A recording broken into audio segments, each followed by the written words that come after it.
सुधार करें। चंद्रशेखर जी। धन्यवाद सभापति जी। सदन के सभी सम्मानित सदस्यों और भारत के 140 करोड़ से ज्यादा मेहनतकश भाइयों बहनों को मेरा जय भीम।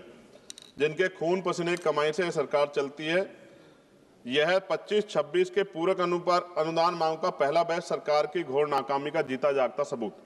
कुल सकल अतिरिक्त व्यय 1.32 लाख करोड़ रुपए का, लेकिन वास्तविक नगद खर्च सिर्फ 41,455 करोड़, बाकी 90,812 करोड़ की कथित बचत के नाम पर छिपाकर हिसाब चुकता करने का खेल।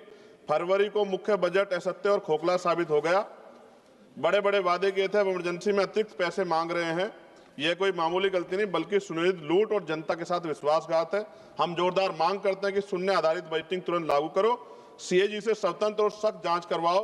सरकार को अपने अंदर झांकना चाहिए और अपने इन कार्यों पर लज्जा आनी चाहिए।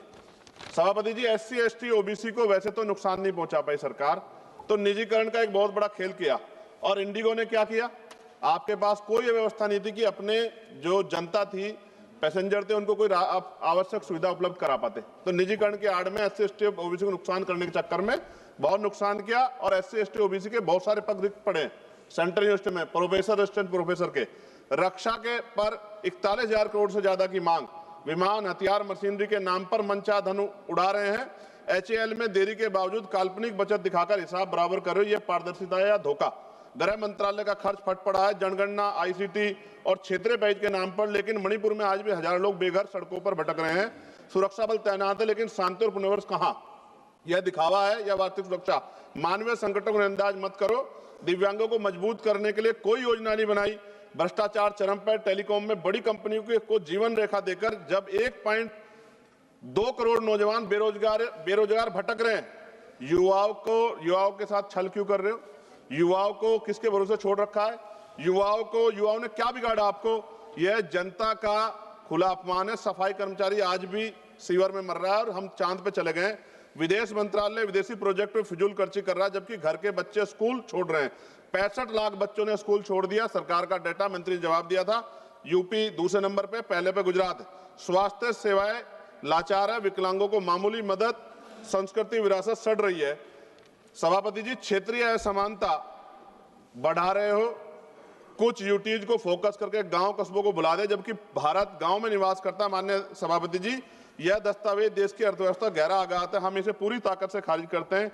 या तो तुरंत सुधार हो, शून्य आधारित बजट, सीएजी के गहन जांच और हर रुपए का परिणाम आधारित ऑडिट होना चाहिए। साथ साथ सभापति जी, उर्वरक विभाग पर 18,525 करोड़ रुपए का भारी अतिरिक्त मांग। विदेश से आयातित उर्वरकों को प्राथमिकता देकर हमारे किसानों का खून निचोड़ रही है। आत्मनिर्भर भारत का ढोंग रखते हो, लेकिन आयात पर निर्भरता बढ़ाकर मिट्टी को बंजर बना रहे हो। हर साल हजारों किसान आत्महत्या कर रहे हैं। एमएसपी की गुहार अनसुनी पड़ रही है। सब्सिडी किसानों के लिए, विदेशी कंपनियों के लिए यूरिया नहीं मिल रहा है, डीएपी नहीं मिल रहे। आयात माफियाओं के लिए तुरंत इस लूट को बंद करो, स्वदेशी उत्पादन को बढ़ावा दो। पेट्रोलियम मंत्रालय पर 9,500 करोड़ रुपए का बोझ। जी कंक्लूड करो। एलपीजी सब्सिडी के नाम पर तेल कंपनियों को मुआवजा देकर आम आदमी की जेब काट रही है सरकार। जब ईंधन कीमतें आसमान छू रही तो महंगाई जनता को चले, तब ये करोनी कैपिटलिज्म का नंगा नाच क्यों? कॉर्पोरेट मुनाफे रिकॉर्ड तोड़ रहे हैं, फिर भी जनता के पैसे उन्हें बचाने के लिए क्यों? युवा आंदोलन कर रहा है, आज इलाहाबाद में आंदोलन चल रहा है। सभापति जी, पर 2-3 दिन पहले मैं एक विषय पर बोल रहा था, समय कम था तो अपनी बात नहीं पूरी रख पाया, लेकिन अपमान से हम लोग हारे नहीं। सभापति जी, आप तो सिंगल मेंबर हैं, खुद ही इस बात को समझते हैं।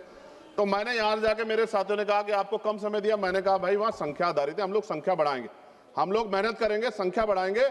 और मैं आपसे आग्रह करता हूं, हमारी फाइनेंस मिनिस्टर बैठी है, एमपी लैड बढ़ाया जाए। 5 करोड़ में विकास नहीं हो रहा है सर क्षेत्रों में, मैं आपको सच बता रहा हूं। सभापति जी खत्म कर रहा हूं, विकास नहीं हो रहा है 5 करोड़ में। दिल्ली में 10 करोड़। और जब तक नगीना का विकास नहीं होगा तो देश कैसे विकसित हो जाएगा? नगीना के लोगों के बारे में सोचो, रोजगार की व्यवस्था नहीं है। धन्यवाद सभापति जी। जय भीम, जय भारत, जय संविधान, जय मंडल, जय जोहार। और किसानों की जय, जवानों की जय। धन्यवाद। Thank you Shri Chandrashekhar. Now Mohammad Anifa. Sir, आपने मुझे बोलने का मौका दिया। सबसे पहले